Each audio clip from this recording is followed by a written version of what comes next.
এই মুহূর্তে মাননীয় স্পিকার, আমার দলের সদস্যরা এবং ক্ষেত্র বিশেষ আমি দেখছি বিরোধী দলের বন্ধুরাও আমার কিছু কিছু কথায় টেবিল থাপড়াচ্ছেন।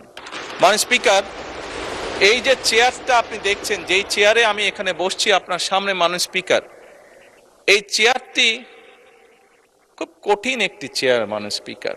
এই চেয়ারটি দেখলে মনে হয় বসতে খুব আরাম, আসলে মাননীয় স্পিকার মোটেও আরামের না।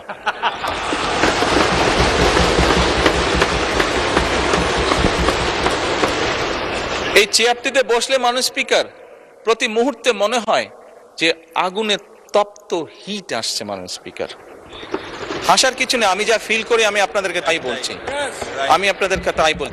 মাননীয় স্পিকার, এই চেয়ারের থেকে উঠে দাঁড়িয়ে আপনার সামনে বক্তব্যে আমি হয়তো অনেক পপুলার কথা বলতে পারতাম, যেটাতে আরো অনেক বেশি তালি হতো মাননীয় স্পিকার, কিন্তু এই চেয়ার আমাকে বলে যে আমি সবসময় পপুলার কথা বলতে পারি না, আমাকে সেটাই বলতে হবে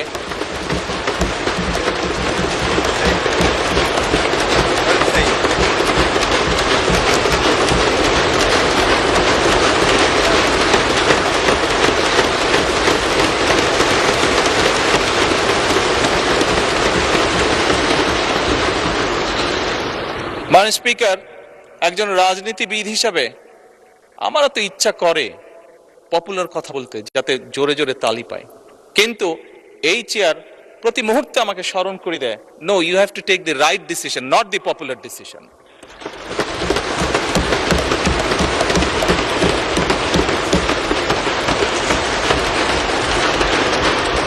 মাননীয় স্পিকার, আপনার মাধ্যমে আজকে এই সংসদের এই সবুজ চেয়ারে যারা বসে আছেন, আমি মনে করি আজকে বোধহয় আমাদেরকে সিদ্ধান্ত নিতে হবে যে আসুন আমরা পপুলার ডিসিশনে আলাপ করব না, আমরা আলাপ করব সঠিক ডিসিশনের ব্যাপারে, রাইট ডিসিশনের ব্যাপারে। মাননীয় স্পিকার, আজকে এই সংসদ অধিবেশনের শেষ দিন, আজকে অধিবেশন শেষ হয়ে যাবে। আমার সংসদ নেতা হিসেবে আমার দলের সদস্যদের কাছে, বিরোধী দলীয় বন্ধুদের কাছে, সহকর্মীদের কাছে, সদস্যদের কাছে আমার অনুরোধ থাকবে যে আসুন আগামী অধিবেশন যেটি শুরু হবে সেখানে আমরা আলোচনা করব আমরা কত দ্রুত দেশে বিদ্যুতের সমস্যার সমাধান করতে পারি।